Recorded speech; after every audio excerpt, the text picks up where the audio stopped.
Hey guys, today's topic is, does it matter what time of day you are having your biggest meal?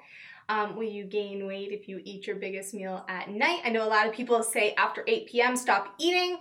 What's real and what's true? So let's get into this. If you're following the ketogenic diet, low carb, high fat diet, and you're intermittent fasting, and especially if you're intermittent fasting and you're trying to figure out your fasted window, a lot of people do the intermittent fasting and they have their first meal at noon and they stop eating by 8 p.m.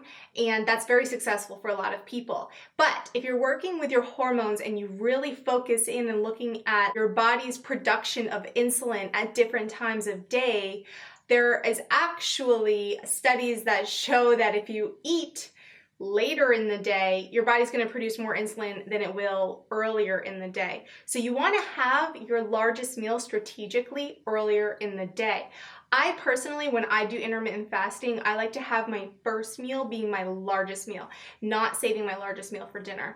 Dinner is typically a smaller meal for me, and so is the mid meal if I do 3 meals in the day. When you're intermittent fasting, try to break your fast at noon and try to make that your largest meal. Or because you've been fasted, if you're just not hungry for like a huge meal, have something smaller at that time and then make your larger meal the middle meal, like maybe around 1 or 2, and then save your smaller meal for later at night. But you definitely want to stick to larger meals overall because you don't want to be snacking throughout the day, which does increase your insulin as well. So ideally, that is the best way if you are working on fat loss, losing weight. You want to have your largest meal earlier in the day so you minimize the amount of insulin that your body is going to spike versus having smaller meals earlier and then having your big giant meal right at 8 p.m. and then going to bed. So that's one way that you can kind of strategically work this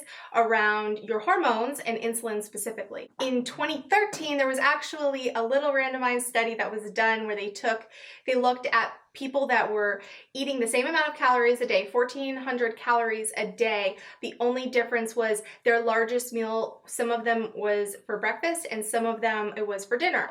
And the people who had the largest meal for breakfast lost more weight than the people who had their largest meal for dinner. So this is just an example of how that really the insulin spike does impact your results. So try to make that big meal earlier in the day. Thanks guys for watching this video. I hope it helped you. If you're new here, be sure to subscribe to my channel. I have tons of tips and tricks to help you with the ketogenic diet, low carb, high fat, with quick little tips like this that save you time. I basically condense all of the crazy information that's out there into a small, easy to follow video like this to help you get your best results. Be sure to also head on over to Instagram because I just had my 3rd baby and I'm working on reaching my goals this time around. I previously lost 75 pounds after the birth of my 2nd child and I kept it off for about 4 years and 4.5 years until I got pregnant again, and now I'm on the process journey of losing these